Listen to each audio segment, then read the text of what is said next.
Buenos días, amados hermanos. Buenos días con cada uno de ustedes. Es un gusto poder estar reuniéndonos una vez más. Es un gozo de verdad volver a encontrarnos, poder reunirnos, poder ver las caras de los hermanos, las caras de las hermanas, ahí a los que se han librado del coronavirus y los que aún todavía no les da, ¿sí? Porque la gran mayoría igual, todos nos vamos a contagiar. El problema no es el coronavirus, el problema es el oxígeno, es el oportuno tratamiento, hermanos míos. Pero estamos siempre dentro de lo que es el Señor, su voluntad. Dios reina, Dios es el que finalmente da la vida, Dios es el que la quita, ¿sí? Así que no es para que nosotros temblemos. El mundo puede temblar porque no tiene esperanza. Nosotros tenemos esperanza. Pero bien, estamos viviendo en estos momentos muy difíciles, muy desafiantes para el Perú. Momentos próximos vamos a tener que elegir a un gobernante que va a regir por los próximos 5 años. Claro está, si lo dejan gobernar por los próximos 5 años la nación del Perú. Y definitivamente esto va a ser un reto para todo aquel que pueda encontrar la nación tal como en este momento se encuentra, en la economía, en lo social y en lo sanitario.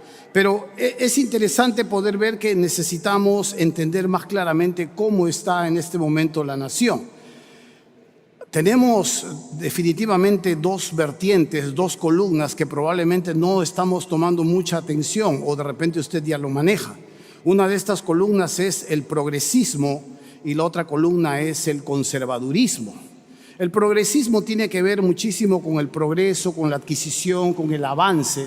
El progresismo tiene que ver muchísimo con la imposición de la ideología de género, el aborto, la eutanasia, la eugenesia. Tiene que ver con la ecología, con el calentamiento global. El progresismo tiene que ver con lo que antes nosotros podíamos llamar la izquierda. Quiera o no aceptarlo, las naciones como Venezuela, las naciones como Argentina, hace poco en Chile han intentado darle supresión a Piñera, que es un gobierno conservadurista. Las ONG, estos que son de izquierda, han intentado presionar y han logrado muchas cosas, pero la nación en este momento está entre dos columnas, dos frentes. El progresismo y el conservadurismo. Dentro de lo que es el conservadurismo está lo que es la familia, lo que es la moral, la ética, los valores, dentro de lo que es lo tradicional, lo que también podríamos llamarlo heterodoxo, ¿no? O la ortodoxia, perdón. Pero esto es lo que es mucho más complejo. No estoy pretendiendo definir en este momento lo complejo que es todo esto, pero necesitamos entender claramente que un gobernante va a salir de uno de estos dos brazos. Dentro del brazo de lo que es el progresismo encontramos a Verónica Mendoza, encontramos a Johnny Lescano, encontramos a Hernando de Soto, aunque se diga que es muy conservadurista, es un progresista capitalista. Encontramos a personajes que están populando y empujando esto. En el otro bando, el conservadurismo, la familia, el hogar, la moral, la ética, los valores, la cultura tradicional que siempre ha dado al mundo la vida, ha sostenido. Se encuentra que le llaman el tío Porky, ¿no? ¿Cómo se llama? Rafael López Aliaga, del Partido Celeste, y el otro es Keiko Fujimori, aunque Keiko Fujimori media difuminada es, pero estos son los que normalmente han estado, son los dos frentes. Se ha estado llamando a los que son buenos, se les ha estado llamando continuamente malos, y la sociedad ha estado así. Hemos salido de un presidente que ha sido vacado, es un progresista, el señor Vizcarra es un progresista, querramos aceptarlo o no, después vamos a ir viendo esto y necesitamos ahora tener la plena conciencia. Y ahora lo tengo que decir, antes no lo decía como pastor, que la política, pero es una tontería. Es una tontería. Creo que tenemos que saber elegir y tenemos que elegir de acuerdo a lo que realmente. Ya no podemos elegir a nuestras preferencias. No podemos elegir de acuerdo, yo toda la vida he votado por él, toda la vida porque me cae. ¿Quién me parece que es guapo? No podemos elegir así, porque en esto está el juego de nuestras familias, en esto está el futuro de nuestros hijos, en esto están las bases de nuestra sociedad. El Perú es una sociedad conservadora. Es una sociedad conservadora. A lo largo de los tiempos se ha tratado de elegir de esta manera. Entonces, necesitamos entender que estamos viviendo momentos muy, muy cruciales. Y es a propósito de toda esta serie, de toda esta situación que vivimos como nación, es que se ha ideado esta serie para enseñar a la iglesia, para guiar a la iglesia a entender en dónde está parada, en qué está situada, sobre qué tiene que actuar. No tratamos aquí de política, nosotros tratamos el nombre de nuestro Señor, pero vamos a entender claramente cómo la política y la religión son dos columnas fundamentales para el desarrollo de las civilizaciones. La política y la religión son dos columnas fundamentales. Así que, jóvenes, si usted va a ir a la universidad, se necesita abogados cristianos, se necesita políticos que puedan entrar o cristianos que puedan, teniendo claramente las bases claras de su vida, porque se vienen momentos muy tensos y se vienen momentos muy álgidos para el desarrollo de la iglesia y el sostenimiento de una sociedad que definitivamente tiene que avanzar. Hungría es una de las naciones que está puesto en el ojo de la tormenta. Brasil, con su ultraderecha, con Bolsonaro, lo miran y tratan de hacerlo caer. Hungría con Víctor Orbán ha ganado 4 veces ya la presidencia y ha votado finalmente de su país a George Soros y lo ha sacado y no es bienvenido en esa nación. Víctor Orbán es un evangélico y 4 veces ha ganado la presidencia y Hungría se cierra frente a esta corriente ideológica que trata de uniformizar el mundo para preparar el escenario ideal. Un escenario ideal que se necesita claramente para la aparición del hijo de perdición, al que nosotros conocemos los cristianos como el anticristo. Se necesita poner a las naciones bajo un solo yugo, se necesita a las naciones tenerlas ecuánimes en una sola línea, donde las naciones pierdan su hegemonía, su autonomía y puedan ser gobernadas por organismos supranacionales como la ONU, la OMS, el Banco Mundial, el FMI. Estos organismos que nadie ha elegido, que nadie ha votado para que nos gobiernen, pretenden gobernar no solamente una nación, sino las naciones del mundo. Por eso es que locamente querían sacar a Donald Trump, porque Donald Trump, con toda su bravata y todos, no es un progresista, es un conservadurista. Y esto es que por eso es que las iglesias también son atacadas. Así que necesitamos entender más claramente qué vamos a hablar. Yo tengo que hacerle mención también a algunos libros que le han dado forma a esta serie. Vamos a proyectar algunos libros que definitivamente he tenido que devorarlos para poder hablar con base y poder constatar con las escrituras lo que dice la Biblia. Ahí vamos a proyectar unos libros que hemos tenido que leer para que podamos juntos, con base y entendimiento, lo que está sucediendo en este mundo. ¿Sabe? Hemos iniciado esta serie con una enseñanza de los anhelos del querubín. El querubín desde la eternidad, antes de la creación del mundo, anhelaba, despreció el lugar que Dios le puso y anhelaba el lugar de ser como Dios. Quería el trono, quería el reinado, quería el gobierno, no solamente sobre los ángeles, sino sobre toda la creación. Él quería ser como Elohim. Elohim es el dueño de todo, Elohim es el que gobierna por sobre todo y lo posee todo con autoridad. Y él anhelaba este deseo en su corazón, este anhelo en su corazón es ser como el Altísimo.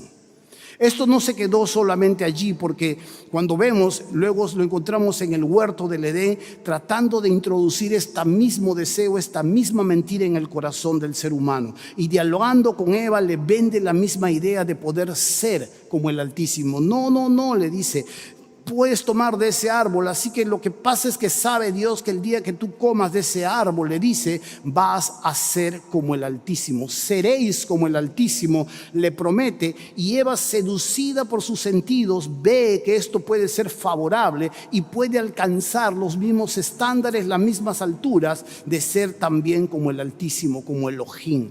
Pero Dios le había entregado todo al hombre, Dios le había dado la creación, Dios le había dado acceso a la creación, a lo profundo. Dios le había dado acceso a que pueda mirar y ir más allá y gobernar y reproducirse y sojuzgar la tierra. pero la mentira se introdujo también en el hombre, y aquí el querubín, en su anhelo de poder gobernar no solo sobre el cielo, sino sobre la tierra, provoca también su caída. Y sabe, hermano mío, esta es una de las cosas que necesitamos repasar. La semana pasada vimos el anhelo de Nimrod, el cual simboliza un poco a la humanidad caída, una humanidad autosuficiente, una humanidad que le da las espaldas a Dios, una humanidad que se mira y se celebra y piensa que el ser humano es la medida de todas las cosas, una humanidad que se niega a aceptar a Dios, y si Dios existiese, dice, se tiene que supeditar a los deseos de todo lo que el hombre quiere. Ese no es el Dios que nosotros conocemos. ¿Sabe? Es por eso que cuando vemos en la construcción de esta ciudad, vemos a un personaje que resalta, que es Nimrod. Nimrod era un monarca, Nimrod era un hombre arrojado, valiente, un cazador, y a su vez también era un constructor. Hasta el momento cuando la historia nos narró la semana pasada, Nimrod había construido ya cerca de 4 ciudades, y una de estas ciudades es Babel, confusión, de cuál es la cuna de toda la idolatría que tú conoces en el mundo. De Babel sale, y Dios, para curar al pueblo de Israel de su idolatría, los mandó a Babilonia por 70 años. Aquí vemos a Nimrod en los albores de la nación, en los albores de esta ciudad, construyendo esta ciudad y haciendo algo muy interesante que necesitamos también repasar. 2 políticas instauró Nimrod juntamente con toda esta gente. Una política de orgullo, una política que se ufanaba de lo que podía hacer, de lo que podía lograr, y una política de desafío. Dios le había dicho al pueblo después del diluvio, a través de la simiente de Noé, Dios le había dicho al pueblo que se distribuyan, que se vayan, que se multipliquen, que se reproduzcan, que pueblen nuevamente la tierra. Pero ellos habían decidido que no iba a ser así. Construyeron una ciudad y construyeron una torre. Y he aquí que esta política, para hacerse un nombre, para que lo recuerden, para que lo vean, para que lo celebren, para que hablen de mí, esta política de orgullo también va acompañada de una política de desafío. ¿Quién ha dicho? ¿Cómo? ¿Que nos vayamos? ¿Que nos expandamos? No, acá nos quedamos. Y ese es el hombre sin Cristo. Ese es el hombre que no conoce al Señor, un hombre que le da las espaldas a Dios y que piensa que sus criterios son mucho más valiosos que lo que Dios dice. El hombre sin Cristo es la representación de lo que vimos en Nimrod. Pero es interesante que también Nimrod quería gobernar sobre todos ellos, y es la figura del anticristo, este hombre, el hijo de perdición, que ha de surgir más adelante en la historia. Y es interesante ver 2 columnas muy importantes, de las cuales vamos a desarrollar en esta mañana. La primera columna tiene que ver con la ciudad, la polis, de donde nosotros entendemos en el idioma griego la política. Nimrod construyó una ciudad, pero algo más que construyó fue la torre, que tiene que ver con la religión. Hagámonos un nombre que llegue al cielo.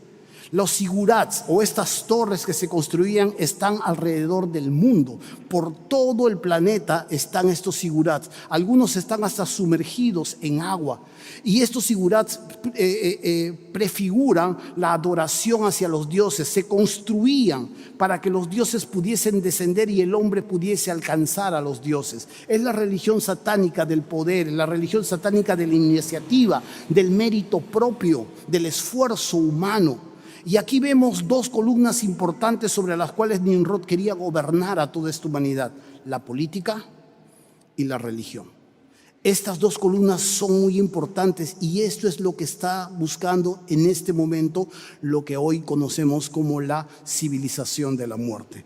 ¿Por qué civilización de la muerte? Porque toda persona que le da las espaldas a Dios, dice Dios, todo aquel que me aborrece ama la muerte. Todo aquel que me aborrece ama la muerte.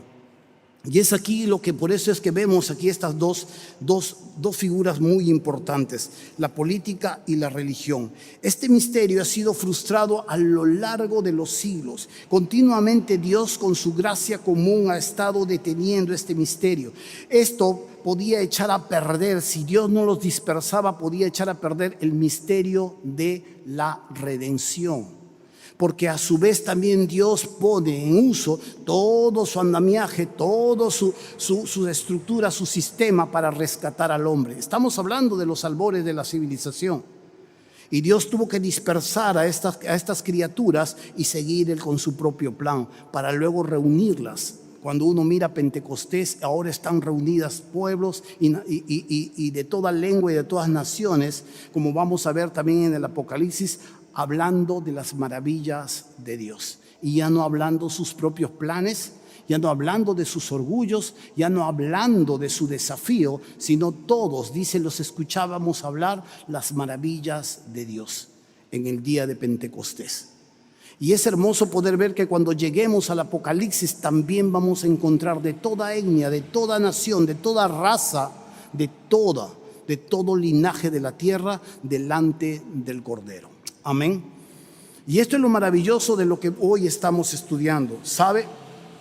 Necesitamos ver que primeramente para que el escenario sea el ideal, para que se desarrollen las estructuras necesarias y pueda finalmente reinar el Hijo anunciado, el Hijo de perdición, se necesita pues este escenario ideal. Y este es el título de la serie, el escenario ideal. ¿Sabe? Cuando hablamos de escenario ideal estamos hablando de un sistema de vida. Cuando vemos en la Biblia la palabra cosmos es lo que significa mundo. De las 187 veces que se encuentran en el Nuevo Testamento, 186 tienen que ver con el diablo. 186 tienen que ver netamente con los patrones y el gobierno de lo que es Satanás. Lo que estamos hablando de la palabra cosmos, no la podemos encontrar en el Antiguo Testamento porque es hebreo. Pero cuando Dios crea los cielos y la tierra, dice la palabra, todo implica que había un orden, todo implica que había un arreglo, todo implica que había una disposición. Dios lo hizo todo bueno en gran manera. Pero cuando tú miras al versículo 2 del Génesis, capítulo 1, te vas a dar cuenta que ahora la tierra estaba desordenada y estaba vacía. Dios había creado los cielos y la tierra, pero el versículo 2 dice que ahora está desordenado y vacía. La Biblia esconde un poco de lo que pasó entre el versículo 1 y el versículo 2, del orden de todo lo armonioso, ahora es un caos. La Biblia, Scofield publicó una Biblia, un teólogo, él hablaba acerca de esto y se ocupaba de esto. Francis Schaeffer también habla un poco de esto y ellos presumen que esto que sucedió es que la rebelión de Satanás trajo una guerra cósmica y toda la creación se fue envuelta y todo quedó nuevamente en desorden y caos. Y lo que vemos a continuación es una segunda creación, Dios acomodando un nuevo momento. Y sabe, es por eso que cuando encontramos esta palabra cosmos, estamos hablando de un sistema de vida, estamos hablando de una forma de vivir, estamos hablando de una forma de relacionarse, estamos hablando de una manera de hacer negocios.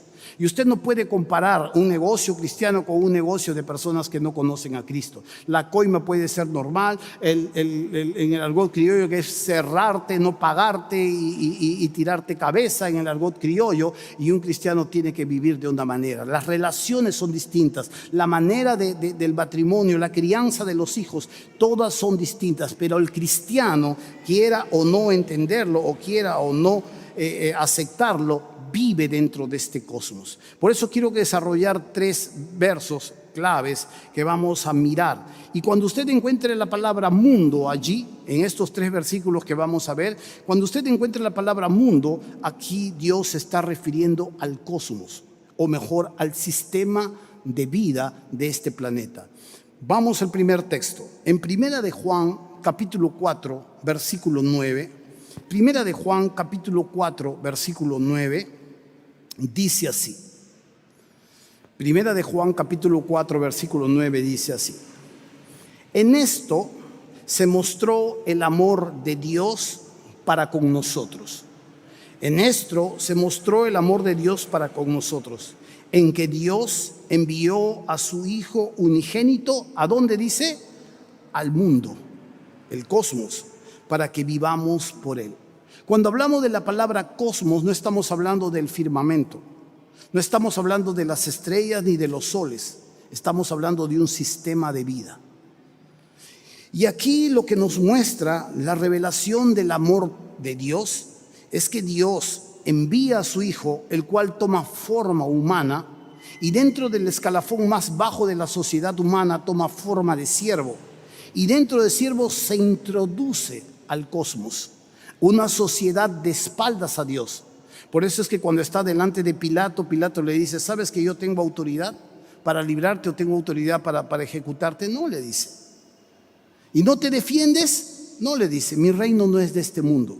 Si mi reino fuera de este cosmos o fuera de este sistema, mis soldados pelearían por mí. Y es aquí donde nos muestra la palabra de Dios que Dios envía a su Hijo, se introduce un sistema de vida de espaldas a Él. Y dentro de este sistema de vida de espaldas a Él, que no quiere saber nada de Él, que no le tiene en sus planes, que no le entiende y ni siquiera le comprende y ni siquiera le investiga, este sistema de vida, Dios toma la forma de siervo y crucificado en la cruz se hace un maldito dentro de este mismo sistema, para que de allí, cuando es levantado, a todos atrae a los que creen en Él a través de la fe. El segundo verso que nosotros queremos ver aquí está en Juan capítulo 17, versículo del 15 al 16. Juan capítulo 17, versículo 15 al 16. Juan 17, del 15 al 16. Y les dice así: no ruego que los quites del mundo. Una vez más, ahí está la palabra mundo. Sino que los guardes del mal. No son del mundo, como tampoco yo soy del mundo. Una vez más, es interesante poder ver este versículo. Aquí Jesús está a puertas de ir al huerto de Getsemaní y ser entregado por Judas. Lo van a atrapar y de allí no va a salir. Pero lo que vemos a continuación en medio de esta enseñanza es que Jesús está orando por sus discípulos. Y una de las cosas que le pide a su Padre Celestial por sus discípulos es que no los quite de este sistema de vida, sino que dentro de este sistema de vida los guarde de Satanás. Es interesante, ¿por qué le digo? Porque muchas veces se malentiende la vida cristiana. La separación del cristiano con el cosmos, la separación del cristiano o del Hijo de Dios con este mundo, no es la que tenía Juan el Bautista. Juan el Bautista estaba completamente equivocado. Juan el Bautista se separaba del mundo, y no solamente se separaba del mundo, hablo en cuanto a su concepción, no en cuanto a sus profecías. Juan el Bautista se separaba del mundo y se encerraba y se iba al desierto y ni siquiera quería comer la comida de este mundo. Así que su dieta era miel y langostas, y tomaba agua. O como hemos visto en el medioevo a los monjes que se encerraban dentro de monasterios y no querían tener acceso ni siquiera a juntarse con la gente de este mundo. Dios no nos ha llamado a eso. Dios nos ha llamado a brillar en un mundo que está en tinieblas, en un sistema de vida que le da las espaldas, que no le reconoce. Ahí el cristiano evangeliza no solo a través de su boca, sino a través de su conducta. Y es aquí donde nuestra identidad se muestra, y es aquí donde nuestra identidad preserva de la podredumbre a un sistema, a un cosmos que se va destruyendo y se va degradando cada día más. Jesús no le dice, por favor, que nada les pase, se enciérrenlos en 4 paredes, que no se junten con mundanos, que no escuchen, que no miren, que no toquen, enciérralos. No, dice, no son del mundo, como yo tampoco soy del mundo, pero en este mundo guárdalos del maligno. Una tercera y último versículo que quiero ver allí está en 1 Juan capítulo 2, versículos del 15 al 16. Y una vez más encontramos la misma palabra. Estamos analizando en la teología del apóstol Juan acerca de lo que era y la concepción de lo que es el mundo, de lo que es el cosmos. En 1 Juan capítulo 2, versículo 15 y 16 dice así: no améis al mundo ni las cosas que están en el mundo. Nota esto: tus afectos, tus relaciones, tus expectativas. Si alguno ama al mundo, dice, el amor del Padre no está en él. Porque todo lo que hay en el mundo, cosmos, los deseos de la carne, los deseos de los ojos y la vanagloria de la vida no proviene del Padre, sino ¿de quién? Del mundo. Aquí una vez más entendemos claramente que las cosas por el mundo, todos los deseos, la forma de vivir en cuanto a lo que el mundo dicta, la conciencia, la manera de relacionarse, la manera de mirar y encontrar valía en un sistema que espaldas a Dios, si esto es tu prioridad, si esto es tu valía, si en esto encuentras sentido, definitivamente suceden dos cosas. O ignoras lo que Dios dice en cuanto a esto, o simple y llanamente, tal como dice el texto, el amor del Padre no está en ti. ¿Qué significa en buen cristiano? Simplemente no eres salvo. El Espíritu Santo no ha sido derramado sobre tu cuerpo, que es el amor de Dios. El amor de Dios no ha sido derramado sobre ti, que es el Espíritu Santo. Y tus afectos, tus relaciones, tus expectativas, lo que anhelas de este mundo, donde encuentras sentido, donde encuentras valía, donde encuentras realización, grita exactamente de tu identidad. No es suficiente con venir a la iglesia. Tienes que relacionarte con Dios. El mundo tomamos, del mundo negociamos, en el mundo estamos, pero no somos de este mundo. Tenemos una ciudadanía celestial. Y aunque aún todavía conservamos una ciudadanía terrenal, hemos sido sacados de este cosmos. En otras palabras, éramos tinieblas, ahora somos luz. Amén. Y esto es lo que indica la palabra de Dios. Se ha insultado a los que así opinan. Se les ha llamado conspiranoicos, se les ha llamado locos de remate, fanáticos religiosos, entre otras cosas. Pero la verdad de todo esto es que existe un sistema de vida orgulloso y desafiante que le da las espaldas a Dios, que no quiere saber nada de Dios. Y que Dios definitivamente no entre en sus planes. La humanidad ha avanzado tanto en su degradación que ya no son ateos, sino algo mucho más peligroso: indiferentes. Con un ateo tú puedes dialogar, con un ateo tú puedes dar tu tesis, tu teoría, y él te puede rebatir. El indiferente es: ni me importa. Si existe o no existe, ni me importa. No me hables de eso. Eso es más triste todavía. Ese es un símbolo y una señal de una total degradación. Pero aquí estamos. Este escenario, este mundo, este sistema de vida es propicio para que pueda ser lanzado, pueda aparecer en el escenario aquel que ha sido anunciado y que su Padre quiere que gobierne sobre la tierra. Satanás finalmente sigue con su plan. Y aunque las Escrituras han hablado ya de su final y de su caída, su sabiduría está oscurecida, su entendimiento está oscurecido y piensa que va a ganar, aunque corre rumbo hacia su destrucción. Y aunque sabe que le queda poco tiempo, aún en medio de esta sabiduría oscurecida, cree que lo va a lograr. Y está construyendo un escenario ideal para que finalmente su hijo reine. Y estamos avanzando hacia eso. ¿Sabe?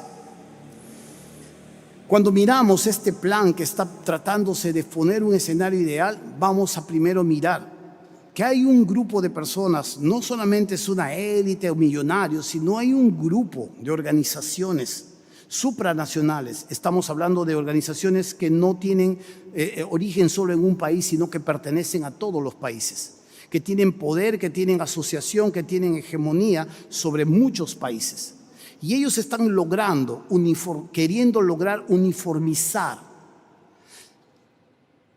armonizar, hacerlos en un mismo nivel a lo que es las naciones.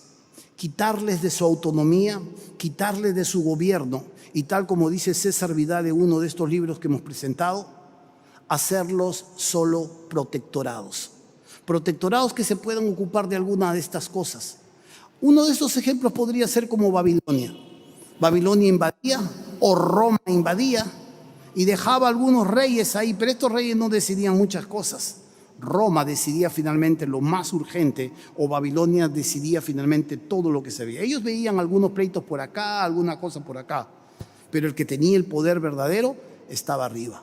Esto es lo que se está buscando con el mundo. Para esto hay una agenda que no viene desde ahora. Hay una agenda que se ha acelerado, una agenda que definitivamente tiene como 17 objetivos y muchas metas a lograr. Ahí en lo que estamos mostrando, dice César Vidal, el plan de la agenda globalista es muy ambiciosa y choca con los intereses nacionales, pues pretende modelar la realidad mundial. Engloba todos los objetivos que busca lograr para establecer un escenario ideal. Y usa todo a su lado: influencers, medios de televisión, periódicos. Usted va a ver las redes sociales, los políticos y todos aquellos que son afines a estos medios. Por eso es que cuando hemos visto una crisis en medio del país, que tuvimos una crisis en medio del país cuando vacaron al anterior presidente, todos estos medios se movieron y todos estos medios empujaron a la población a salir hacia las calles a reclamar por algo. Y en realidad los usurpadores eran los que estaban realmente tomando el poder. Y los medios y los influencers y la televisión y los periódicos los presentaban a ellos como los buenos de la película. Y he leído algunas publicaciones en el Facebook de algunos cristianos que sin darse cuenta defendían el aborto, la eutanasia, la eugenesia, la pedofilia y todo esto. Yo creo que más por ignorancia, por eso los he perdonado y no los he confrontado. Pero hermanos míos, definitivamente, esta es una de las cosas que se están dando, unas cosas que se están mostrando.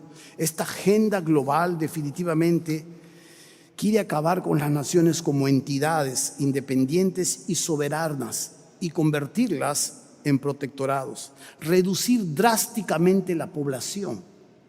Para reducir drásticamente la población, en sus calculados ellos dicen que 1 billón de personas, 1.000 millones de personas están sobrando sobre la tierra. Y no sabemos qué vamos a hacer, si los vamos a mandar a Marte o esta pandemia, este virus han aprovechado bastante para que esto pueda realmente tornarse ventajoso para ellos. Pero esto está sobrando y esto es una de las cosas que ellos dicen para probar drásticamente la población. Pero sabe, esto no es de ahora. Cuando uno revisa todo este orden, toda esta agenda, toda esta búsqueda de un nuevo orden mundial, esto no es desde ahora. Cuando uno mira lo que hablan los papas, los papas hablaban desde Juan 23 de un nuevo orden mundial. Juan Pablo II, al que muchos han idolatrado, hablaba de un orden mundial. Benedicto XVI hablaba de un orden mundial y Papa Francisco habla de un orden mundial. La próxima semana vamos a ver la nueva religión y la apostasía de la iglesia. Pero ellos estaban buscando ya un orden mundial. Los antiguos gobernantes hablaban de un orden mundial. Logias, cábalas unidas, hablaban de esto. Y todo esto está guiándose en el poder de la carne, claro está, bajo el poder y la influencia del diablo para establecer un orden, un escenario ideal. Otra de las cosas que ellos quieren lograr claramente es arremeter contra el cristianismo. Sí, para someter al cristianismo, ellos van a tratar de minar muchas de las cosas claras que nosotros estamos entendiendo. ¿Sabe?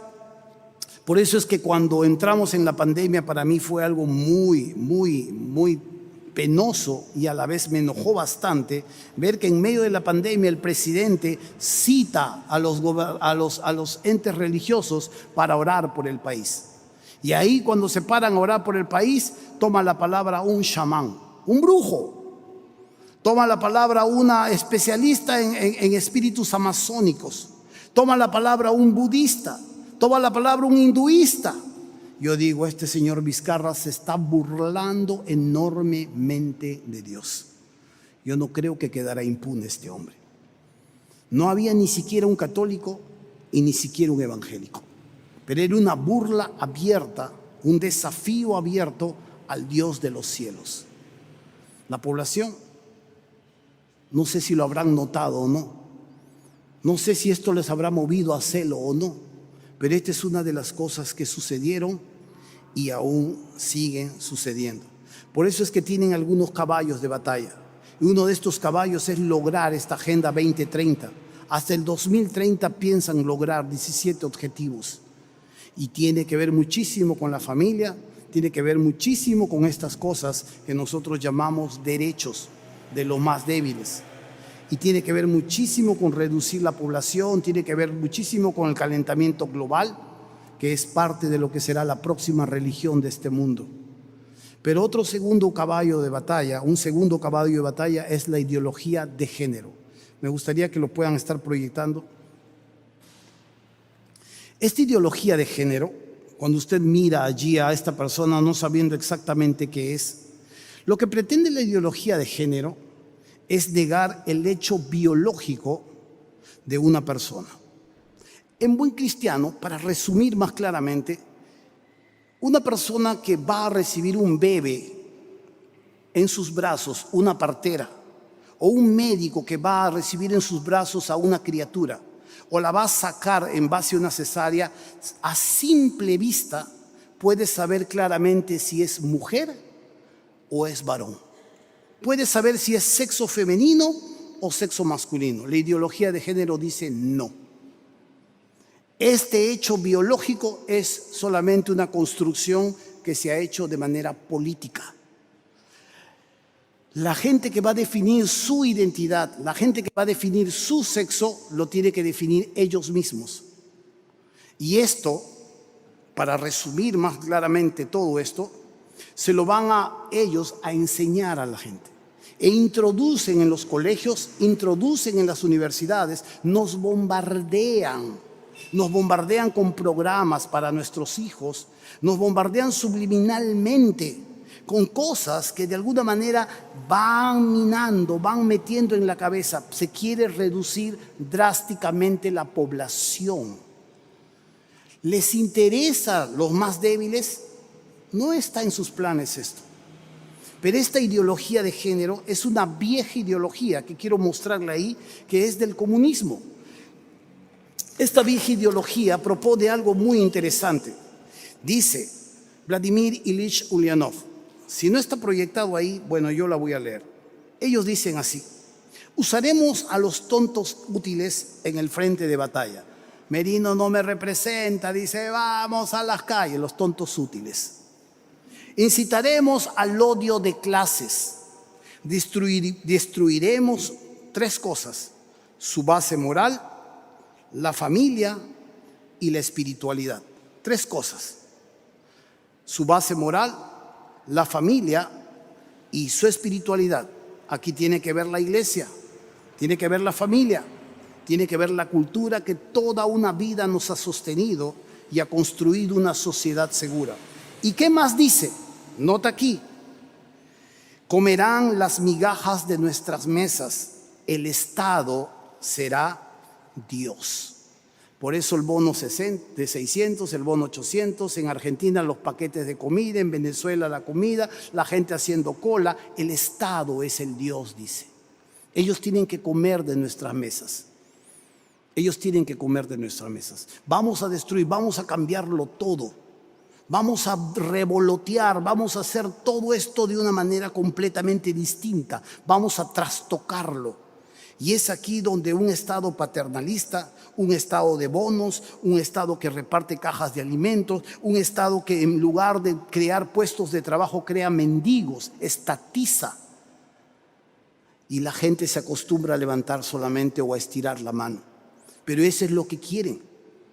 Y eso es lo que buscan. Señor, ¿por qué destruyen los puestos de trabajo? ¿Por qué nos estás encerrando? Es ideología, no es por tu seguridad. En Semana Santa te vamos a cerrar. Pero ¿por qué cierra nuestro momento más hermoso donde celebramos la resurrección de Cristo? Es por tu salud. Pero si me voy en el carro lleno, es por tu salud. Es ideología. Nos meten y nos cierran. Y el problema es que muchos cristianos lo ignoran y están asustados más bien. Y en lugar de recibir y mirar realmente quién es el enemigo y qué están haciendo, se come la noticia. Se la traga y no entiende y no reacciona, porque buscan destruir no solo la familia, sino la iglesia. Buscan que el pueblo se vuelva un mendigo. Este es un viejo postulado que ha sido reubicado, ha sido trastocado y ahora le llamamos la ideología de género. Cuando la Unión Soviética cayó, una de las cosas que ya no se podían mostrar era la hoz y el martillo, ya estaba en desuso. Y he aquí Lula da Silva, Hugo Chávez, Evo Morales y un sinnúmero de ONGs se reunieron para crear un nuevo momento, el Foro de Sao Paulo.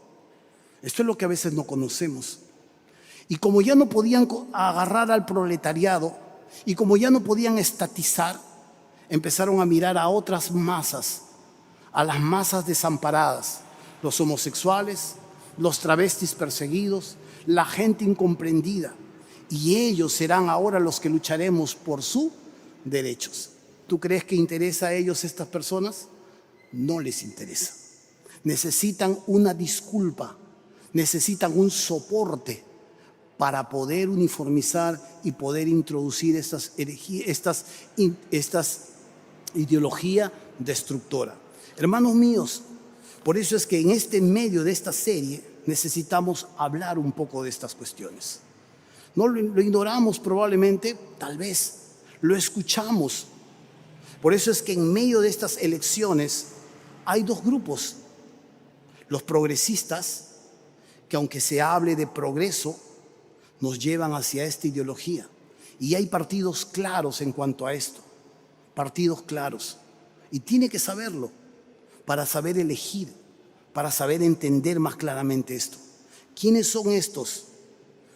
Verónica Mendoza, Hernando de Soto, Julio Guzmán. Estos grupos que están buscando, el señor Vizcarra es uno de estas personas. En el otro lado están estas personas que son conservadoras, que aunque se lucha y aunque se le puede haber visto como personas malas, son personas que de alguna manera, no voy a abogar por los seres humanos, sino solamente por Dios, pero de alguna manera han tratado de mantener el status quo de una sociedad, nuestras bases y nuestra moral. Hermanos, la ideología de género es salida de la boca del mismo diablo, destruye nuestro hogar, deteriora la familia natural, le quita el núcleo a la familia. ¿Sabe una de las cosas que dice en el Foro de Sao Paulo? Dice así: tenemos que liberar a la mujer del yugo opresor de su marido. Tenemos que hacerla independiente porque ese patriarca abusa de ella. Cuando veo a mi cuñado me parece que el patriarca. Pero ese patriarca abusa de ella. Y tenemos que liberarle de su yugo opresor. Así que la mujer tiene que salir a trabajar, tiene que ganar los mismos sueldos, tiene que hacer esto. Le rompen, la quitan del hogar. La que puede guiar, la que puede instruir. No digo que no puede ganar algo, hasta la Biblia habla de la mujer virtuosa, pero que primero es su hogar y después es el sustento. Luego hacen esto. No solo la mujer, sino también tenemos que liberar a los hijos de este patriarca abusivo, patriarca construido por la sociedad. Y tratan de liberar a sus hijos y tratan de meter un sinnúmero de situaciones, darle libertad para que elija. Y son niños que están siendo formados y tratan de irrumpir claramente como Estado y decirnos cómo tenemos que manejar nuestra familia y decirnos cómo tenemos que caminar y decirnos cómo vamos a adorar y a qué Dios vamos a seguir si es que no le dan la espalda a ese Dios. Hermanos míos, esto es definitivamente muy serio. El pastor Néstor Mercado, cuando habló y nos visitó la última vez, decía: en Argentina, no voy a hablar como argentino, pero en Argentina, decía, en Argentina ya le tenemos miedo a las mujeres. Han sido tanto que han trabajado en favor de ellas, que hasta un abuso en contra de ella, en contra del varón, el varón se va preso. Ya cuando nos cruzamos con una mujer, decía en son de broma, cuando nos cruzamos con una mujer por la acera, cruzamos la acera. Preferimos ni siquiera mirarla ni tocarle, ni decirle nada, ante una demanda. Y él, cuando nos reunimos una vez más en casa, porque se quedó en casa, yo empecé a averiguar un poco más de eso y me dice: sí, me dice, esto está cada vez peor. República Dominicana, en este momento, están batallando porque la gente, la población ha salido en contra de la ley del aborto. que ha hecho todos estos grupos. Están presionando y presionando al Congreso, al Senado, para que reviertan su decisión. En Perú se están discutiendo en medio de todas estas cosas la ley trans. Con tus impuestos le van a operar a esa persona que dice que está en el cuerpo de la mujer, pero que se siente hombre. Esta mujer que estuvo hablando que me quiero morir, déjenme morir, por favor. Ya no soporto que me metan por aquí el oxígeno, la comida. A esta señora Ana. Y tengo que hablar de ella también. Está buscando crear un precedente en el Poder Judicial. Cuando el Poder Judicial le dio la razón y es inapelable, ya no me quiero morir, dice. Ya no me muero. He sentido deseos de vivir. Deseos de vivir. Solo buscan un precedente para lo que se viene más adelante, para los próximos casos. Una de las cosas que hablaba hace poco, un conductor en YouTube decía, en este momento, las 5 naciones que han legalizado el aborto y la eutanasia, en este momento les pesa la decisión y están que dan vuelta atrás. Pero sabe, una poca minoría termina presionando, porque la nación no es así. Y es interesante cuando tenemos que entender claramente esta situación en la iglesia, cuando tenemos que mirar y comprender y la batalla que tenemos que presentar.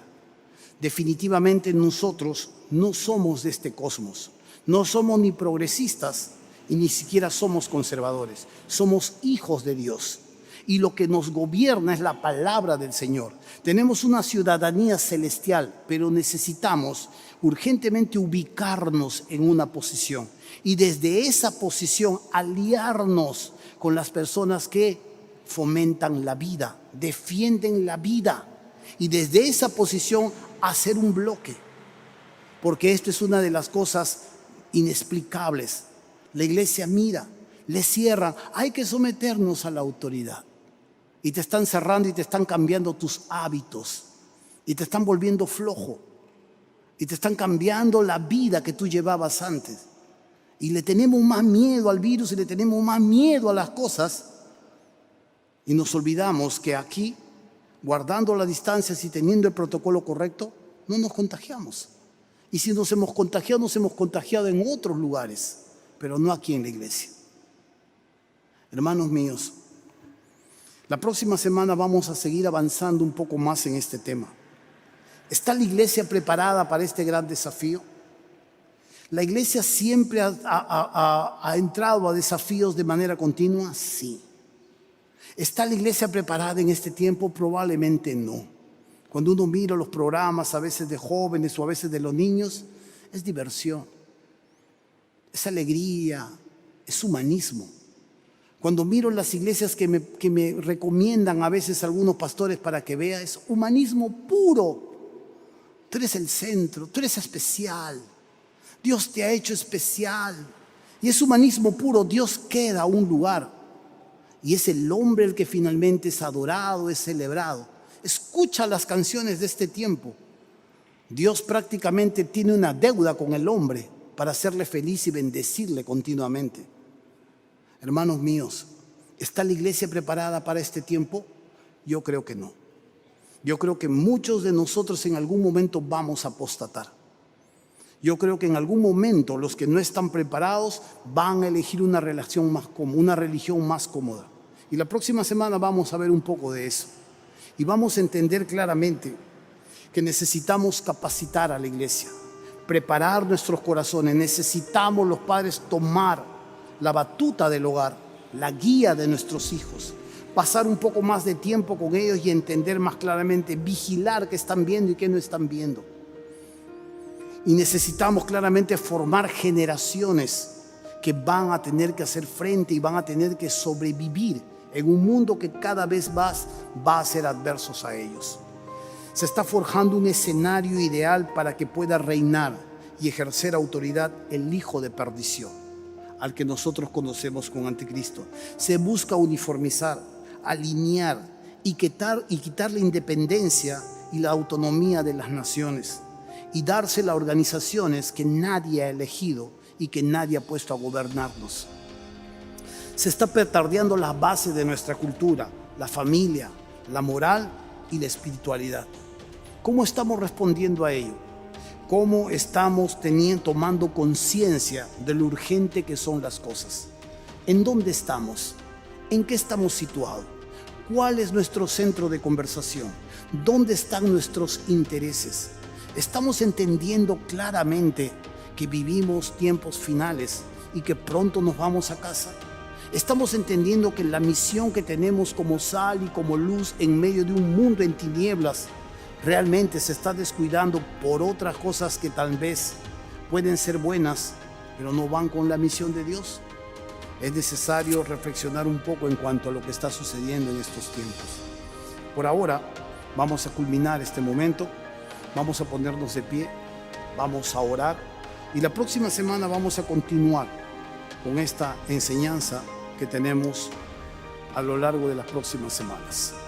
Oremos.